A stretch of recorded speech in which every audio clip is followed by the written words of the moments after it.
My name is Harper Fleming. I'm 38 years old, and I work as a financial analyst at a major investment firm. On the surface, I have the kind of life many might envy: a solid career, a loving spouse named Olivia, and a comfortable home. But beneath that calm exterior lies a complicated story, one of quiet sacrifice, unseen labor, and a family dynamic that's been quietly draining me for years. I've always been the one who keeps the family finances afloat. It's not something I ever announced or demanded credit for. It just happened naturally. Since my early 20s, I've shouldered the responsibility of paying my parents' bills, handling their credit cards, and even covering expenses for my younger sister Grace. Every month, without fail, I transfer money to cover utilities, mortgage payments, medical bills, and school tuition. It's as routine as clockwork. My small, invisible anchor to a family that, for the most part, takes my efforts for granted. I balance this while climbing the ladder at my firm, where every day demands precision and focus. My job requires me to analyze complex financial data, forecast trends, and make decisions that impact millions of dollars. At work, I'm meticulous and respected. At home, and more specifically within my family, I'm the unpaid accountant, the silent provider, the one who never questions or complains. Olivia, my partner of 10 years, knows the weight I carry. She sees how I stay up late reconciling bank statements, how I respond to frantic calls from my parents about overdue bills, and how I'm constantly monitoring family group chats where guilt and excuses fly back and forth. Olivia is steady and supportive, but even she admits it's hard to watch me give so much of myself without truly being seen. The tension in our family isn't loud or explosive. It simmers beneath polite dinners and holiday gatherings. There's always this unspoken expectation that I'll step in when things go wrong, that I'll fill the gaps no one else wants to face. And I do it willingly, because I believe that's what family means. But lately, something has shifted. Just yesterday, out of the blue, I received a text from my Uncle Daniel. He's socially awkward, and sometimes his messages come off as strange or unintended. This time, he accidentally sent me a video, one I wasn't supposed to see. It showed my father, Martin, speaking candidly at a family meeting. The words he used to describe me, cold, transactional, and hurtful, cut deeper than I expected. He called me their cash cow, as if the years I've spent supporting them financially meant nothing more than a resource to be milked. I stared at the screen, heart sinking, disbelief mixing with a growing awareness. For years, I had been quietly managing the family's finances, believing my sacrifices were for love and loyalty. But this video laid bare a brutal truth. My generosity had been taken for granted, even mocked behind my back. And yet, despite the sting, I said nothing. I didn't respond to Daniel's accidental message. Instead, I waiting for the next bank transfer notification to arrive, the next silent gesture that tethered me to this family I thought I was helping. It was time to listen, to watch, and maybe to reconsider what I owed to people who saw me only as their cash cow. This is not just a story about money or betrayal. It's about the invisible labor we do for those we love, the limits of loyalty, and the painful realization that sometimes the people closest to us don't see us at all. My journey is just beginning. From as far back as I can remember, the seed of favoritism in my family was planted early, and it was unmistakably rooted in my father, Martin's, quiet but relentless praise of Grace, my younger sister. I used to think it was just normal sibling rivalry, or maybe typical parental bias.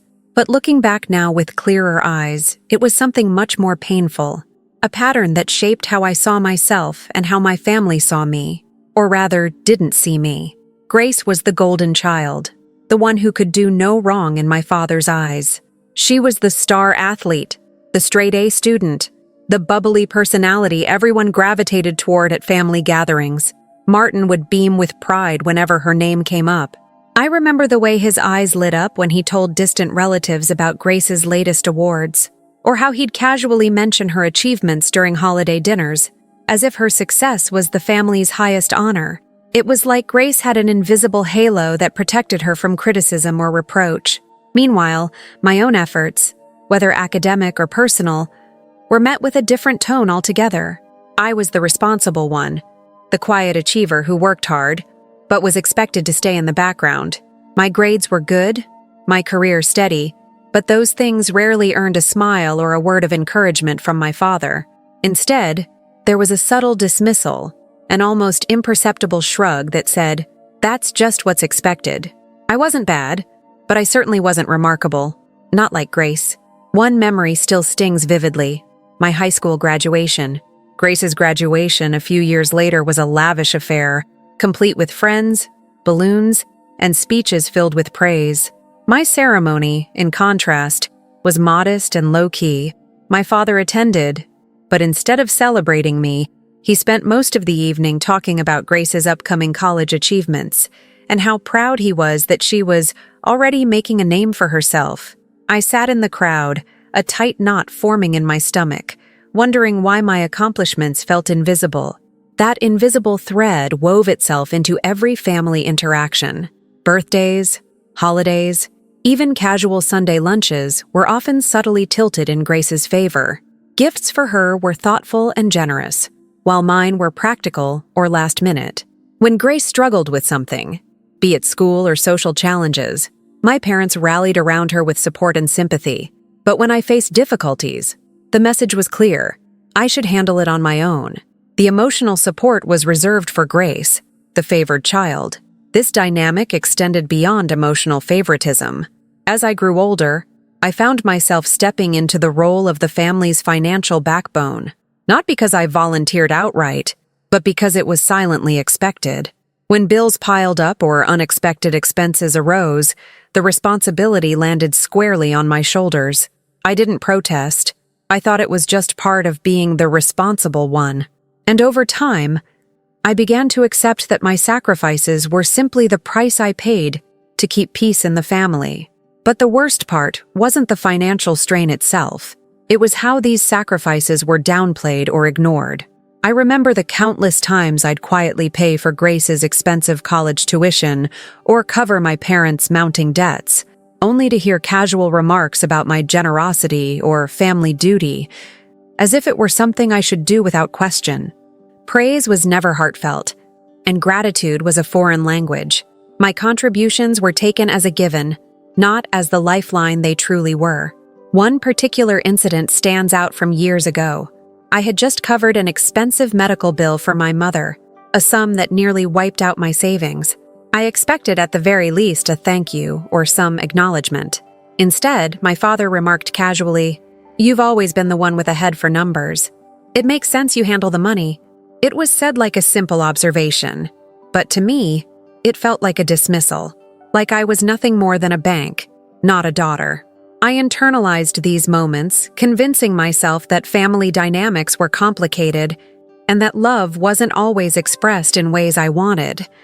I told myself that Grace's success was something to celebrate and that my role was to support, not to challenge or seek recognition. I excused the dismissals and the lack of warmth because, deep down, I still craved approval from my father.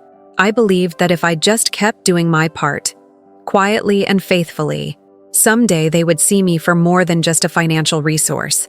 But as the years dragged on, this dynamic calcified into a pattern that suffocated me.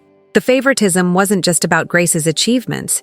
It was about how my family viewed worth and contribution. For them, Grace's value was in her accomplishments and charm. Mine was in my bank accounts and willingness to bail them out. It was as if my money mattered more than my feelings. Looking back, those childhood and adolescent years reveal the roots of a family dysfunction that I had long accepted as inevitable. I was the invisible provider, the quiet backbone, the one whose sacrifices were swallowed by the expectation that family loyalty meant self-erasure. And I held on to that belief for a long time, because what other choice did I have? But now, having seen the truth in my father's accidental video, I realized that those early patterns set the stage for the exploitation I've endured far too long. This isn't just about favoritism anymore. It's about the cost of silence and the price of invisible labor.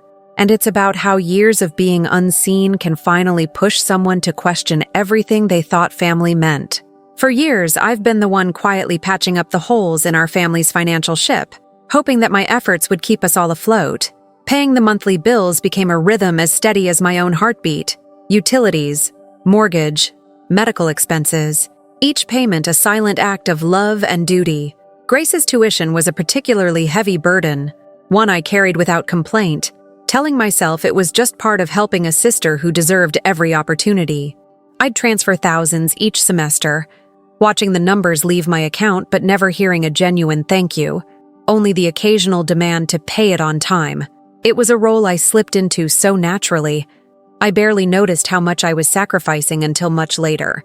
But it wasn't just the routine bills. There were times when the cracks in their finances grew wider, and my father, Martin, would turn to me for help with his business ventures. When he started that small import-export company, he talked about it with so much enthusiasm, how it would turn everything around and make us all proud. I believed him. I lent him money, over and over, sometimes tens of thousands, hoping to see him succeed and repay me eventually. Each loan came wrapped in promises and gratitude that always felt a little too rehearsed, like a script he was comfortable reciting but perhaps didn't truly believe. The money went out, but the appreciation never came back. I remember one late evening, sitting at our kitchen table surrounded by unopened envelopes and bills. Olivia was beside me, her calm presence a balm against the storm of my exhaustion. "You don't have to do all this alone, Harper," she said softly, worry threading through her voice. But how could I tell her that this was the only way I knew how to keep the peace? That if I didn't pay those bills, if I didn't cover Grace's tuition, or dip into my savings for Dad's business, our family would unravel. The thought of them struggling, of my father's pride crumbling, of Grace losing her spot at college, was unbearable, and so I kept going. I became the family's invisible bank, their safety net when things went sideways. Yet the more I gave, the more the family leaned on me, expecting me to fill gaps without question. I was the one who answered frantic texts at midnight when a bill was overdue, the one who explained to creditors that payment was on the way. Grace would call, her voice tinged with entitlement, asking for more money for clothes, social events, or car repairs, always with the assumption that I'd say yes. And I did, because I believed that's what sisterly love looked like. But the gratitude was scarce. Every once in a while, during family dinners or phone calls, I'd catch a sideways glance or hear a subtle jab about how I should do more, or couldn't I be a little more generous? The guilt was a constant whisper in the background, dressed up as concern or frustration. Even Olivia, who tried to be supportive, sometimes felt pushed to the sidelines, watching me get pulled deeper into this family obligation that seemed endless. I tried to hold on to hope. Maybe if I kept sacrificing, if I kept putting their needs before my own, the family would finally see me, not just as a source of money, but as a person deserving respect and love. I thought that my steady generosity could buy us all peace, that my efforts could transform the dynamic, that someday the scales might balance. But the truth, buried beneath years of quiet financial labor, was starting to reveal itself in shards. I was not seen, not really. And my sacrifices, no matter how much I gave, were taken for granted, sometimes even resented. With every transfer I made, I was tethering myself a little tighter to a family that viewed me less as a daughter and sister, and more as a wallet to be emptied. The weight of these unacknowledged efforts settled heavily on my shoulders, a burden worn in silence. And now, after the video I received from Daniel, it was impossible to ignore the truth any longer. My generosity had been a one-way street, paved with expectations and entitlement, where love was conditional and respect was transactional. So I kept paying, kept hoping, but deep inside, a quiet storm was forming, the beginning of a reckoning I couldn't yet fully face. That night, the family gathered around the dining table as usual, a tradition we maintained even when the undercurrents were anything but calm. The room smelled of roasted chicken and herbs, the clinking of silverware mingling with polite conversation. Olivia sat beside me, her fingers lightly brushing mine under the table, a quiet gesture of support amid the familiar tension that always seemed to hover just beneath the surface. Martin, my father, was in one of his more theatrical moods that evening. He had a way of commanding attention without raising his voice, his charisma filling the room as he told stories and made casual observations. But beneath that charm lay a sharp edge I was all too familiar with. It came out most clearly when he shifted the conversation toward my career, the topic I dreaded the most. "I must say," Martin began, his voice smooth but carrying a hint of condescension, "Harper's chosen a rather unremarkable path, hasn't she?" His eyes flicked briefly to me before settling back on Grace, who was sitting across the table with a radiant smile. Not that the financial world isn't important, but it's hardly as glamorous or impactful as what Grace is doing with her marketing firm. She's really making waves, winning awards, landing big clients. A polite murmur of agreement rippled around the table, some relatives nodding as if confirming a well-known truth. I felt a familiar ache coil in my chest, the heat rising as a flush crept up my neck.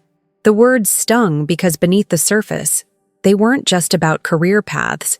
They were about worth, value, and approval. My hard work, my years of dedication, the sacrifices I'd made, they all shrank into insignificance in that moment. Unremarkable, I repeated silently in my mind. The word echoed. A cruel label that dismissed everything I was proud of. I wanted to say something, to defend myself, but my voice faltered. The room seemed to close in, the eyes around the table weighing heavier with judgment. Instead, I took a slow breath, forcing calm to mask the turmoil inside. Grace, basking in my father's praise, seemed oblivious to the impact his words had on me. She shrugged lightly, her confidence unshaken. "Dad, you make it sound like I'm the only one who's succeeding," she said, her tone teasing but with an edge of pride.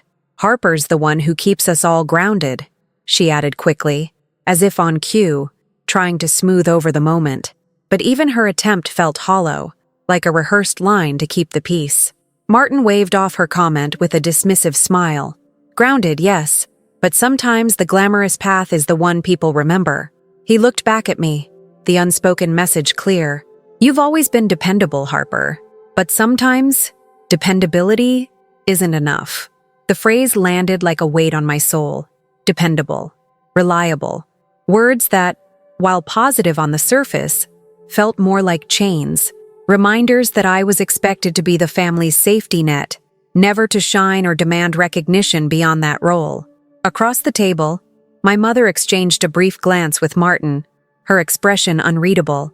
The older relatives murmured their assent, some offering sympathetic looks toward Grace, others casting polite but vacant glances my way. It was as if I were invisible, a shadow cast by Grace's brightness. I swallowed hard, the lump in my throat growing. The familiar pain of being overlooked surged through me. Years of financial support, unpaid emotional labor, and silent endurance compressed into this single public moment of dismissal.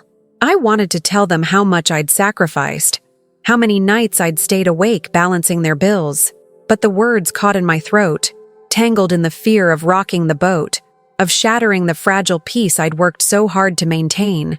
Olivia squeezed my hand under the table, a lifeline amidst the storm. Her eyes met mine, steady and understanding, but I could see the helplessness there too.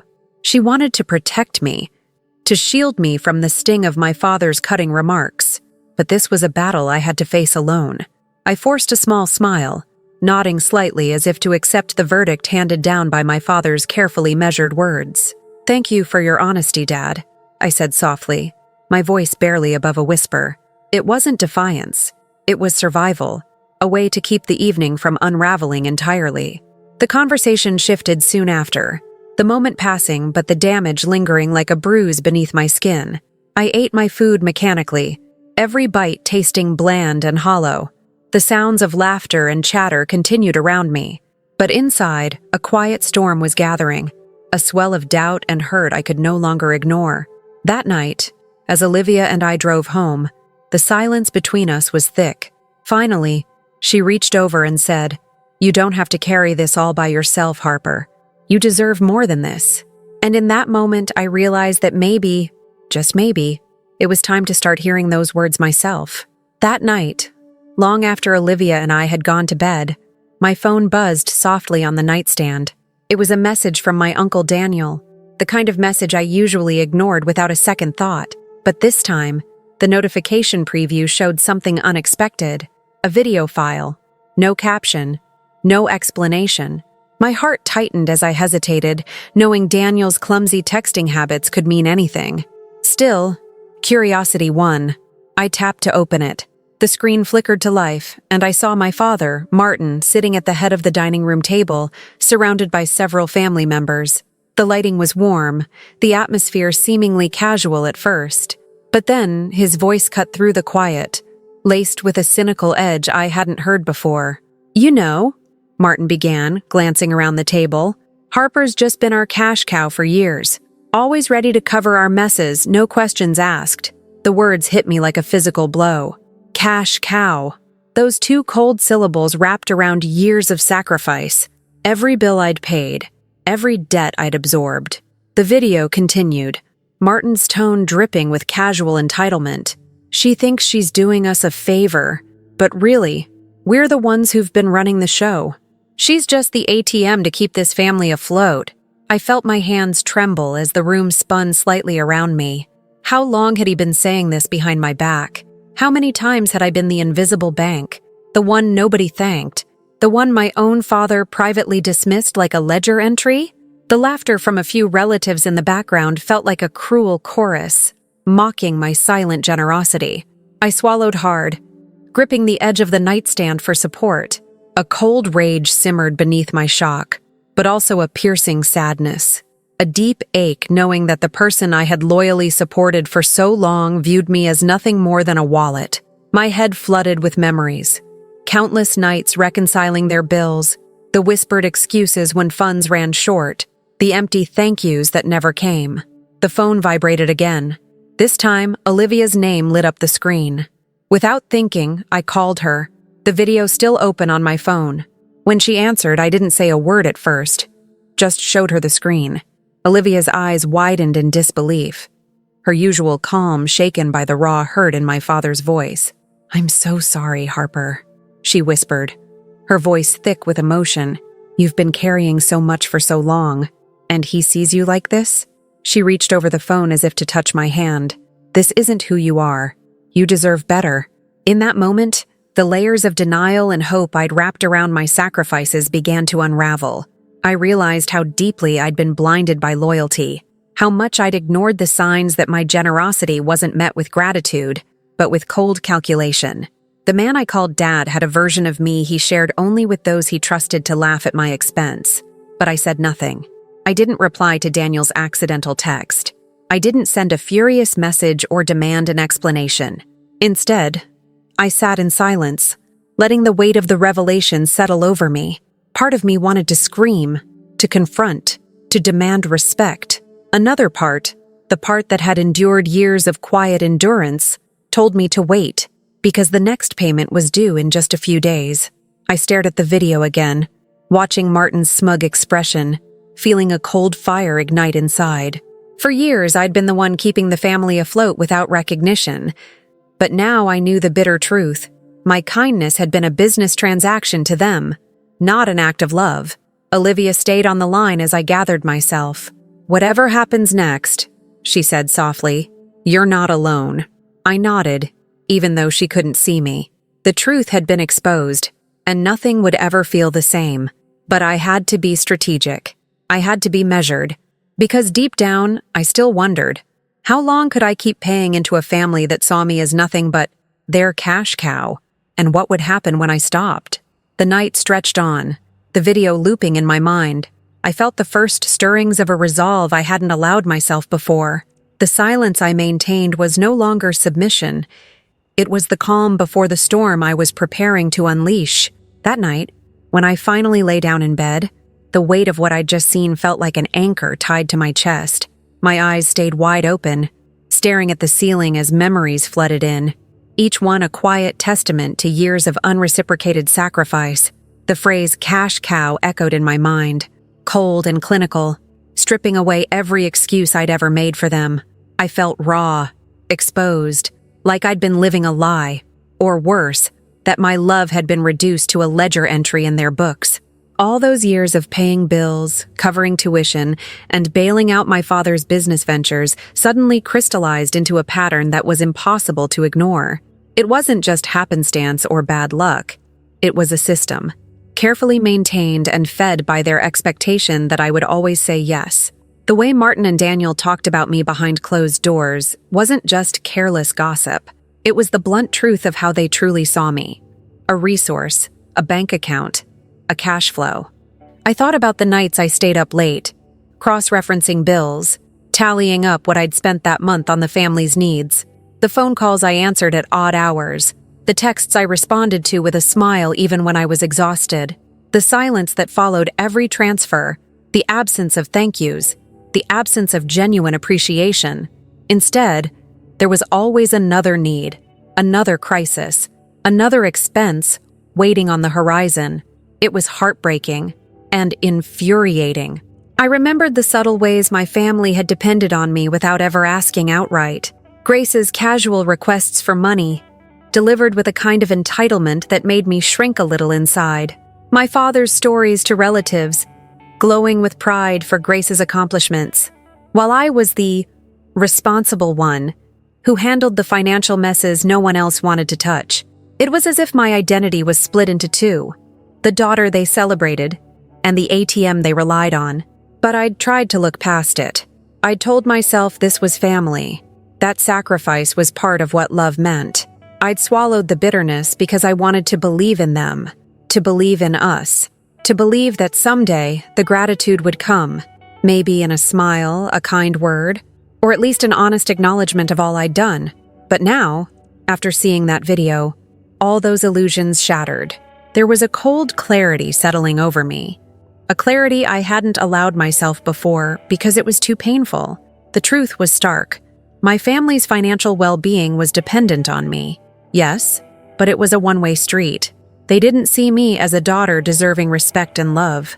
They saw me as a steady source of funds to be drawn upon at their convenience. And that was never going to change. I felt grief wash over me. A deep mourning for the family I'd hoped for but never had. For the warmth, the understanding, the genuine connection. But alongside that, grief was something else. A steely resolve beginning to harden inside me. I owed them nothing beyond what I was willing to give, and I was no longer willing to give blindly. I realized that my silence, my acquiescence, had enabled this dynamic. By never confronting the truth, I'd allowed the exploitation to continue, wrapped in the guise of familial duty. It wasn't just about money anymore. It was about reclaiming my self-worth, setting boundaries, and demanding respect. The truth was, Martin and Daniel, my father and uncle, had built a comfortable life on my shoulders. They had no intention of changing. The video wasn't a slip-up. It was an unguarded glimpse into their true feelings. They counted on my loyalty, my reliability, my quiet endurance. They expected me to keep paying, to keep covering, to keep sacrificing without question. But I was done waiting for them to see me. I thought of Olivia, her steady presence beside me through all this. She believed in my worth, even when I doubted myself. She whispered words of encouragement that night, words I clung to as the storm inside me swirled. "You deserve better," she said softly. "You don't have to carry this alone." Her voice was an anchor in the rising tide of my anger and sorrow. It was the reminder that I was not alone, that I had a choice. I turned over in bed, the night quiet except for my steady breathing. I thought of the next bank notification, the one that would signal another transfer to cover expenses that weren't mine to bear. I thought of Grace's tuition, the mortgage payments, the medical bills. I thought of every dollar I'd sent, every moment I'd spent juggling their financial messes. And for the first time, a question burned clearly through the haze. What if I stopped? What if I set boundaries that couldn't be crossed? What if I refused to be their cash cow any longer? The thought was terrifying and exhilarating all at once. I knew the road ahead wouldn't be easy. There would be guilt, pressure, maybe even backlash. But the alternative, continuing to pour myself dry while being seen as nothing more than a source of money, was no longer acceptable. That night, in the quiet dark of our bedroom, I made a silent promise to myself. I would no longer be invisible. I would no longer accept exploitation disguised as family loyalty. I would find a way to reclaim my dignity and my life, because after all these years I finally understood, loyalty is a two-way street, and if they saw me only as a cash cow, then it was time I started acting like a person. That night, as I lay awake replaying the video in my mind, I knew that the time for passive sacrifice was over. The first step wasn't confrontation or emotional outburst, it was strategy. I had to be methodical, precise, the same way I was at work analyzing complex financial portfolios. This was no different. This was about taking control of the ledger that had long controlled me. In the days that followed, I began by mapping out exactly how deeply my family's financial stability depended on me. I pulled out the bank statements, the spreadsheets I'd created over the years, and the digital records I meticulously kept. Every transfer, every payment, every loan I'd extended, they were all there in black and white. It was overwhelming to see the sheer volume of money I had funneled into their lives, often without question or acknowledgement. I started by listing the bills I paid monthly: mortgage payments on my parents' house, utilities like electricity, water, gas, and internet, medical expenses that were supposedly covered by insurance, but always tipped the scales. Then there was Grace's tuition and her ever-increasing costs: books, fees, even the occasional emergency expenses like a new laptop or car repairs. Each item was a line item in what amounted to a family budget that I managed alone. But it wasn't just about the recurring expenses. There were also the sporadic, sometimes reckless financial decisions my father made with his business ventures. I reviewed the records of the loans I'd given him, scheduled in installments over months and years, with vague promises of repayment that never came. The sums were significant, enough to make a difference in my own financial goals, which I had quietly shelved to keep his dreams afloat. Access to their accounts was something I controlled almost entirely. I had the passwords to their online banking, their credit cards, and even the investment accounts my father dabbled in. I was the gatekeeper, the one who approved or denied every financial transaction. It was a role I had fallen into, but now it felt like a chain, binding me to a family that only saw me as a source of funding. Sitting at my kitchen table with Olivia, watching silently from across the room, I opened a secure folder on my laptop labeled Family Finances. The spreadsheet on the screen was painstakingly detailed, columns of dates, amounts, descriptions, and notes about each transaction. I clicked through tabs that tracked everything from monthly recurring bills to emergency loans. The numbers were staggering, and seeing them laid out so clearly made the emotional weight almost physical. Olivia leaned forward. "You've been carrying this for so long, Harper. It's more than just money. It's your time, your energy, your peace of mind." I nodded, swallowing the lump in my throat. "It's everything. And I'm starting to realize that I can't keep doing this without limits. But first, I have to understand exactly what they depend on me for, the full picture. Otherwise, I can't know where to draw the line." I spent hours over the next few days cross-referencing bills with bank statements, highlighting payments I'd made but that hadn't been reimbursed or even acknowledged. I noted dates when transfers were late or rushed, when I had to cover for a forgotten payment to prevent penalties. I uncovered how deeply intertwined my finances were with theirs, how fragile the entire family's financial ecosystem was without me as the central node. Then came the legal research. I reached out to a trusted lawyer I'd worked with professionally, someone who understood family financial entanglements and the nuances of boundary setting. I wanted to know what protections I had, if I could legally sever financial ties, what obligations I might still owe, and how to safeguard my own assets from further exploitation. Our conversations were frank. She warned me about the potential fallout, not just financial, but emotional and relational.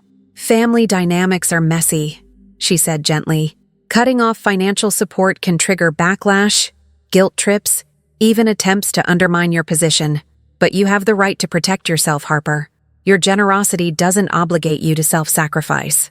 Her words echoed in my mind as I prepared a comprehensive overview of the finances, paired with a clear plan for scaling back and eventually halting the transfers. I created alerts on my bank accounts for any unusual activity, and began changing passwords on shared accounts quietly, without notifying them.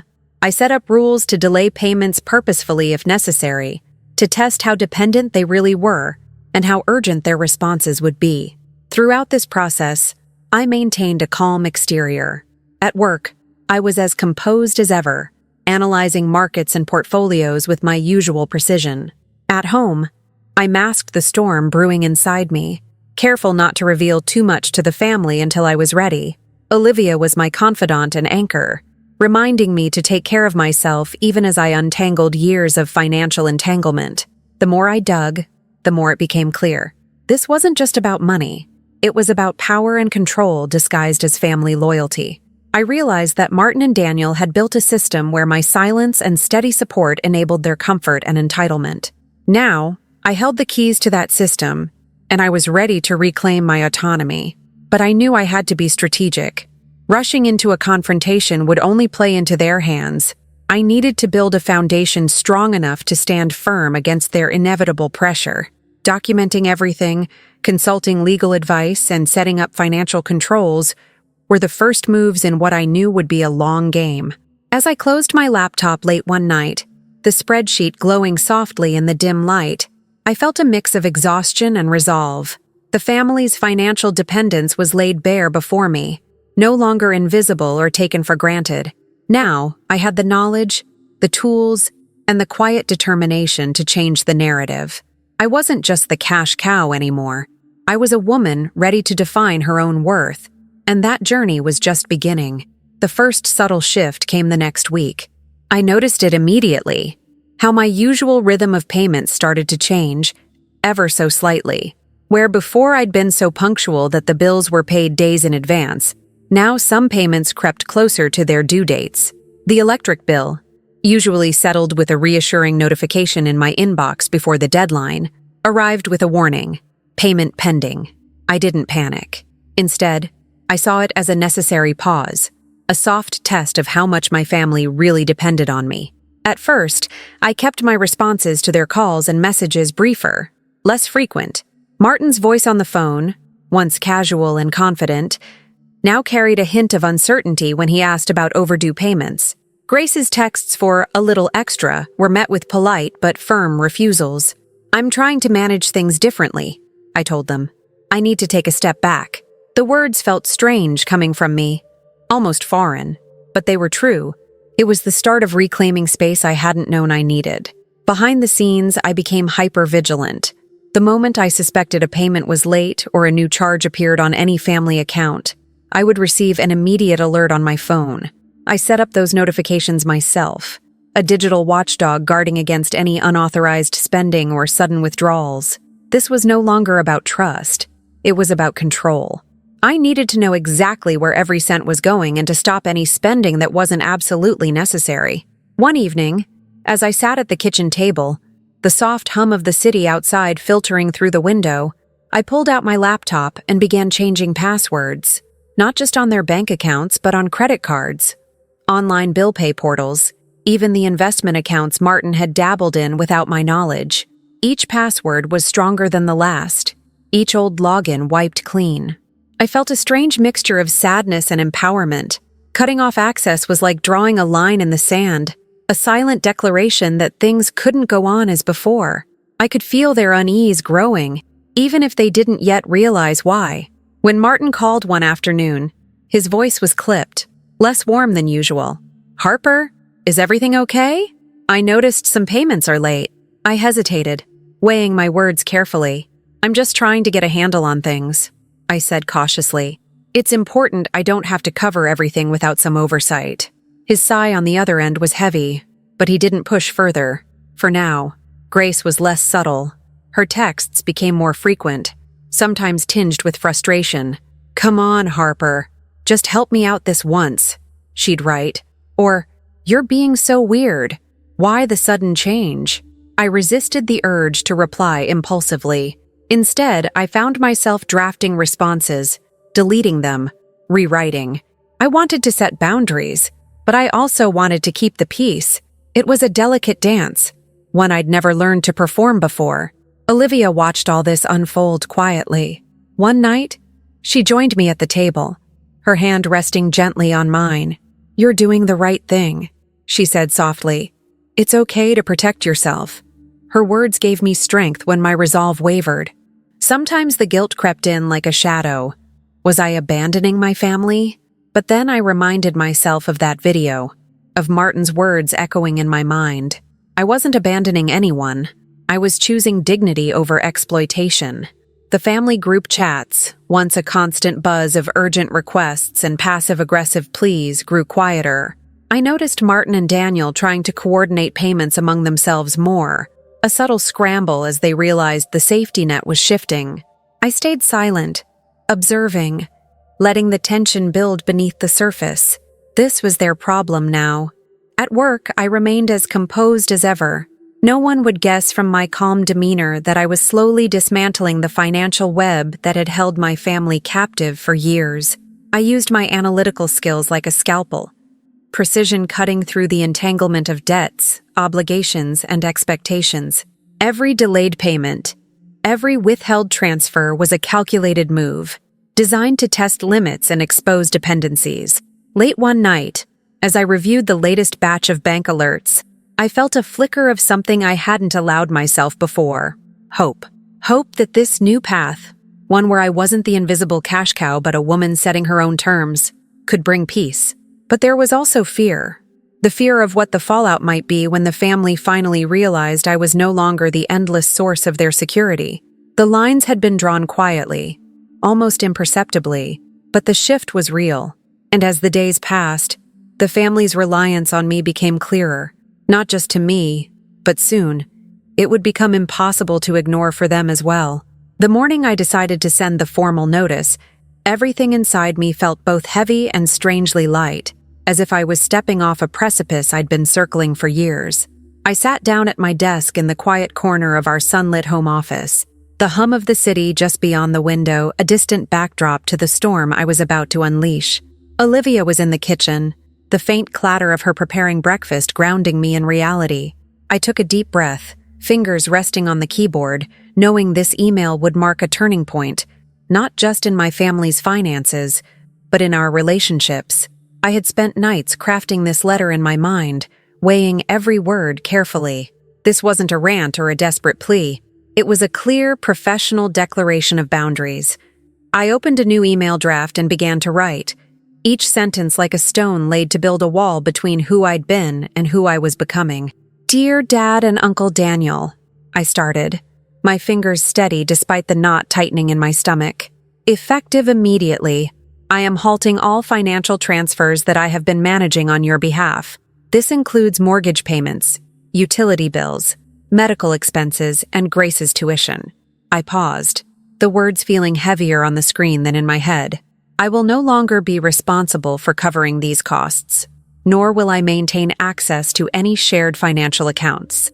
The next paragraph was deliberate, firm, yet measured. "This decision is not made lightly, but after careful consideration of the dynamics at play and the communication I have recently become aware of, it is clear that the current system is unsustainable and unhealthy. I am prioritizing my own financial well-being and emotional health, and I expect this boundary to be respected." I added a final note, anticipating the inevitable questions and backlash. "Should you require assistance in transitioning these responsibilities, I am willing to provide limited guidance in the short term, but ongoing financial support will cease." Before hitting send, I reread the email several times. The clarity in my words surprised me. It was as if months of silent frustration and years of unseen labor had crystallized into this one document. I wasn't asking for permission, nor was I requesting forgiveness. I was announcing a new reality. After a brief pause, I attached the relevant account information indicating that my access would be revoked within 48 hours, and that automatic payments scheduled from my accounts would be canceled immediately. Then, with a firm click, I sent the email. Almost immediately, my phone buzzed with a reply from Daniel. His message was short, awkwardly apologetic, and tinged with confusion. But it was clear he hadn't expected this. "Harper, I'm sorry if we've upset you. Can we talk?" But I didn't respond right away. I needed space before engaging, if at all. Next came a call from my father. He sounded strained. his usual smooth confidence replaced by an edge of desperation. "Harper, what's going on? Why are the payments stopping? You know we depend on you." I listened quietly, letting the silence stretch before answering. "Dad, I've been supporting the family for years without acknowledgement. After what I saw, I realized that I need to protect myself." I spoke calmly, resolutely. "I'm not abandoning anyone. I'm setting necessary limits." His voice cracked slightly. "But Grace's tuition? How will she finish school? The mortgage? The utilities? You're putting us in a difficult position." "I'm aware," I replied, "and I'm willing to help you find alternatives. But the responsibility is no longer mine alone."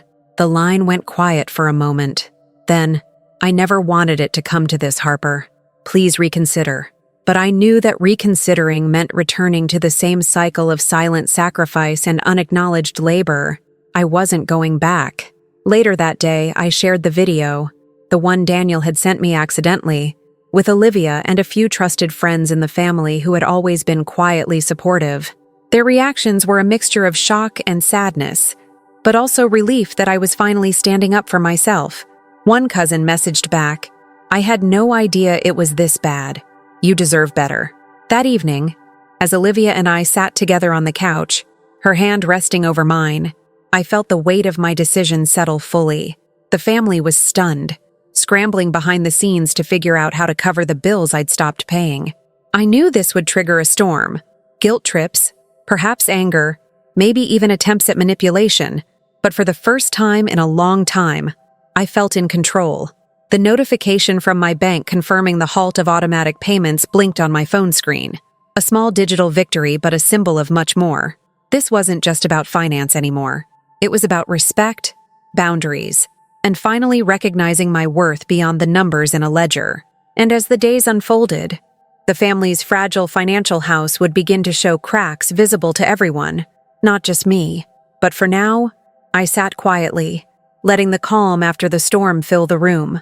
The next chapter wasn't written yet, but I was finally the author of my own story. The moment I hit send on that email to Dad and Uncle Daniel, a strange silence settled over me, almost as if the air itself was holding its breath, waiting for what would come next. Within hours, the illusion of calm shattered. My phone exploded with calls and texts. Martin's number flashed on the screen relentlessly, each ring more desperate than the last. Daniel followed suit, his messages a frantic mix of apologies and pleas for understanding. They were finally facing the consequences of years of relying on me as their invisible financial lifeline, and now they were drowning without it. The first crisis hit immediately: unpaid utility bills. Our family home, the place where I'd shared so many memories, was darkened by overdue notices. The electric company's stern letters piled up on the kitchen counter of my parents' house, and the water was at risk of being shut off. I could almost hear the mounting tension as Martin scrambled to find a solution. His usual confidence cracked, replaced by an anxious energy that was foreign to him. For the first time in years, it was clear. The safety net I'd woven so carefully was gone. Then came the mortgage notice, a dreaded letter, thick and official, marked "Final Reminder." The bank was demanding payment immediately, or foreclosure proceedings would begin. I saw the panic in my mother's eyes during the next family call, the tremor in Martin's voice as he explained their dire financial straits. My heart clenched at the thought of their home slipping away, but I held my ground. This was the reality they'd created by depending so heavily on me without appreciation or respect. And then there was Grace's tuition, an expense I'd covered without question for years. The college sent a firm notice: payment overdue. Without my transfers, her enrollment was in serious jeopardy. The realization hit me hard. Grace, who had thrived under the golden spotlight of my father's pride, was suddenly vulnerable. The sister who once casually texted me for just a bit more money now faced the very real possibility of losing her place in school. It was a cruel mirror held up to the family's dependence on my generosity. Martin and Daniel bombarded me relentlessly. Each call and text carried a familiar, suffocating mix of guilt and entitlement. Martin's voice was a blend of anger and desperation. "Harper, you don't understand. We're in a bind. We need you. This isn't just about money, it's family. Daniel's tone was more pleading, awkward but sincere. "Please, Harper. We didn't mean to hurt you. Can't we work this out?" I listened but said nothing beyond firm reminders that I had set clear boundaries. The messages multiplied, spilling into group texts with other family members who quickly sensed the shift but were unsure where to stand. Some tried nudging me with thinly veiled guilt trips. "Family is about support," and "How can you turn your back now?" Others remained silent, perhaps uncomfortable with the growing tension or unsure of their loyalty. Grace's responses were the hardest. Her texts vacillated between petulant demands and desperate pleas. "You don't get it, Harper. We need you. Why are you doing this now?" I felt a pang of sadness mixed with resolve. Beneath her frustration, I glimpsed the fragile truth. She was utterly reliant on me, and her world was shaking. Despite the emotional barrage, I stood firm. I wasn't the villain here. I was the person finally reclaiming agency over a situation that had long been one-sided. I refused to engage in the endless cycle of guilt and obligation. Every call unanswered, every message met with a calm but resolute silence, was a brick in the wall I was building to protect myself. Even as the family's financial chaos unfolded, I stayed focused on the bigger picture. I reminded myself that their crisis was of their making, built upon years of manipulation and entitlement. The discomfort they felt now was necessary, an awakening to the reality that my generosity was not infinite, and that boundaries must exist. Late at night, Olivia and I would sit quietly, the tension lingering in the background as I tried to steady my nerves. She never pressured me to relent.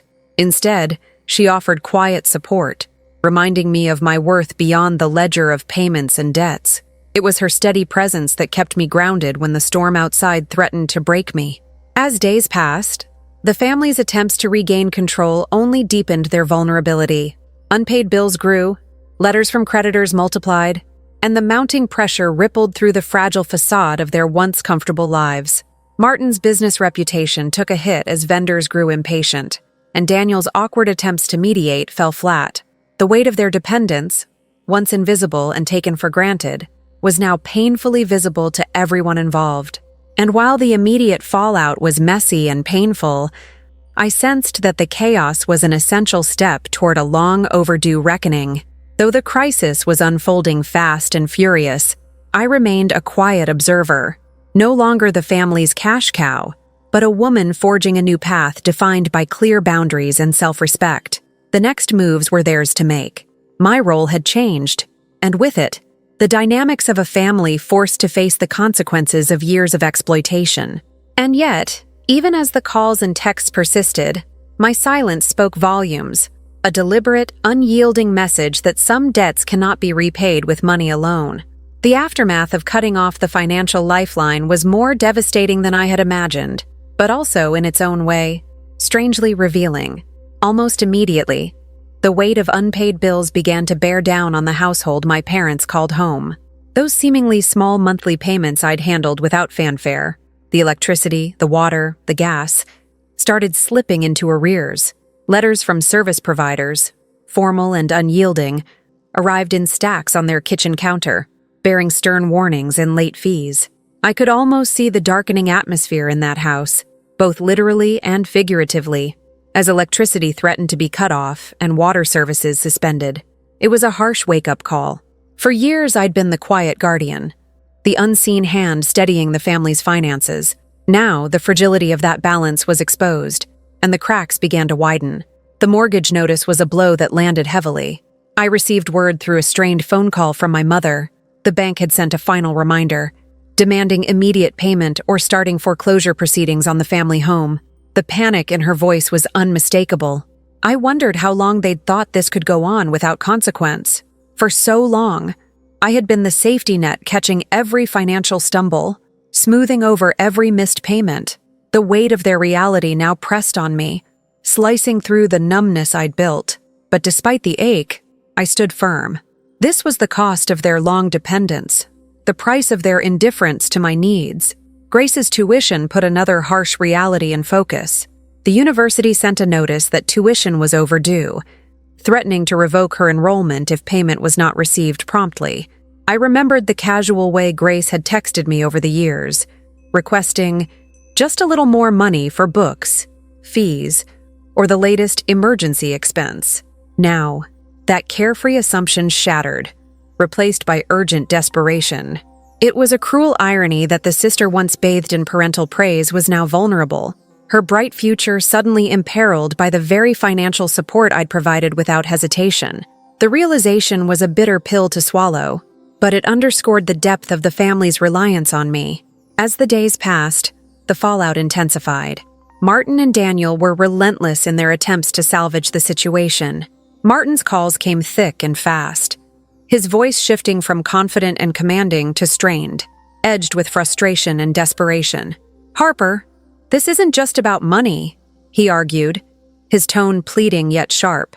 "It's family. We need you. You're the only one who can keep this together." Daniel's messages were less forceful, tinged with awkward remorse and confusion. "Please, Harper. We didn't mean for it to get this bad. Can we find a way to fix this?" The calls and texts flooded my phone, a relentless tide of guilt and entitlement crashing against the boundaries I'd set. Through it all, I remained silent, or answered with measured calm, reinforcing the line I'd drawn. I made it clear I was not abandoning them, but that their financial stability was no longer my responsibility to guarantee. The shift in power unsettled them deeply, and I watched, almost detached, as they scrambled to cover expenses they'd long taken for granted. The ripple extended beyond just the immediate family.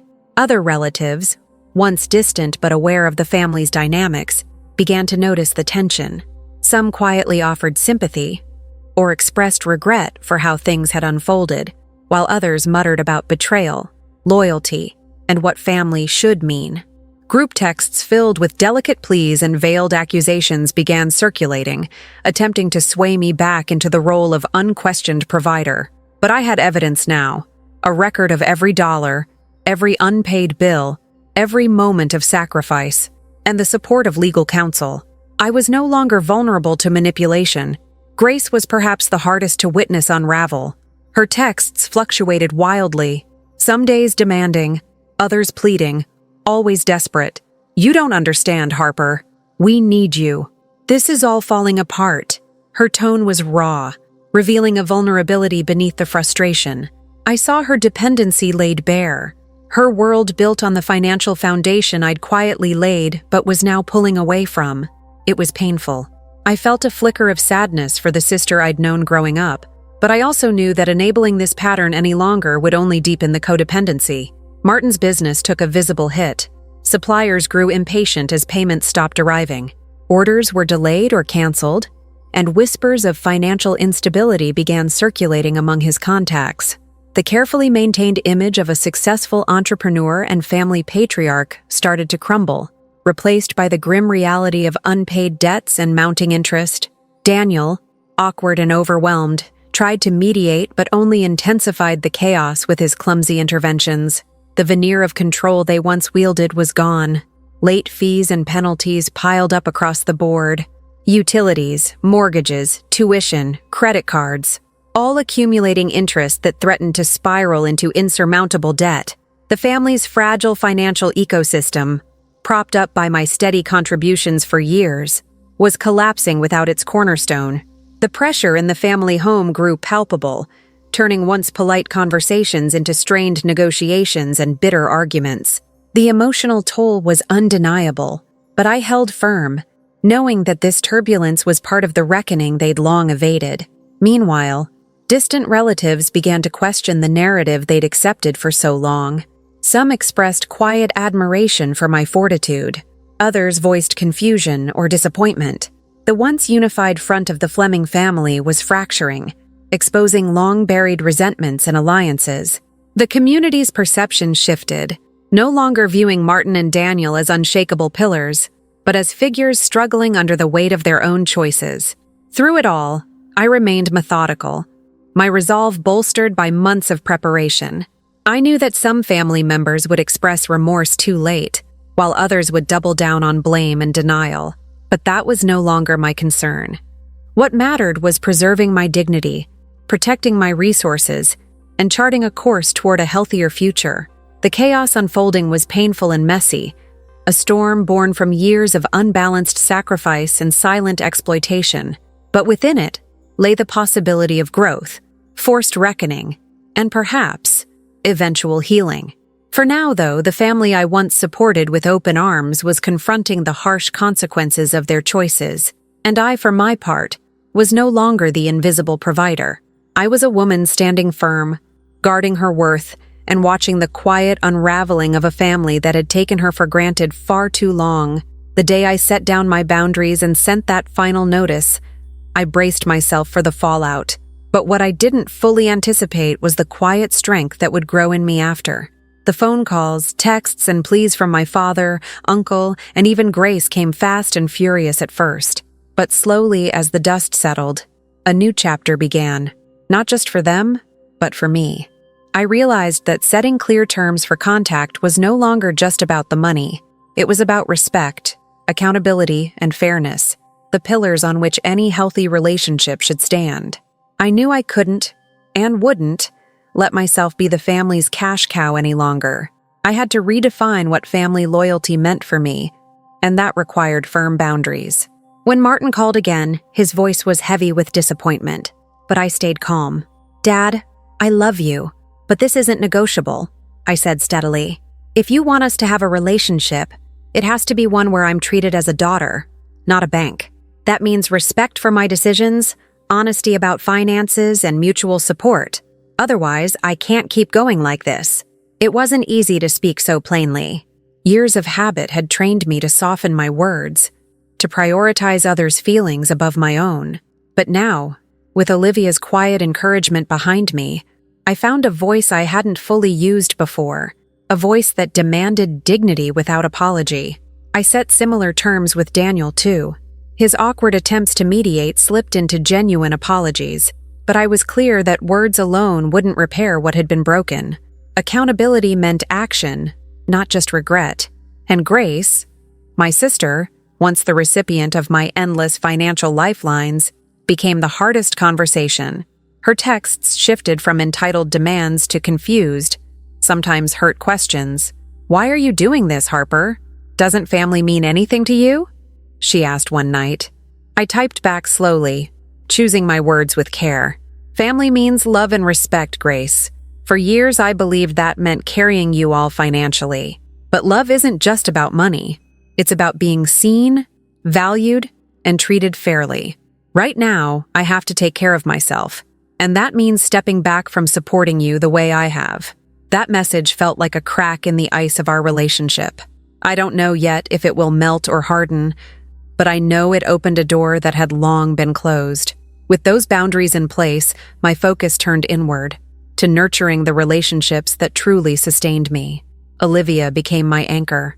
Our evenings together, once shadowed by family stress, started to regain their warmth. We cooked meals without the backdrop of urgent texts. We planned trips without financial worry clouding our joy. Her steady presence reminded me that love isn't transactional. I also leaned into friendships that had quietly supported me over the years, people who'd seen the cracks beneath my calm exterior and offered understanding without judgment. Their kindness was a balm after years of feeling invisible and used. At work, I found a renewed sense of purpose, not just in my job as a financial analyst, but in reclaiming my own narrative. I wasn't just managing numbers anymore. I was managing the story of my life.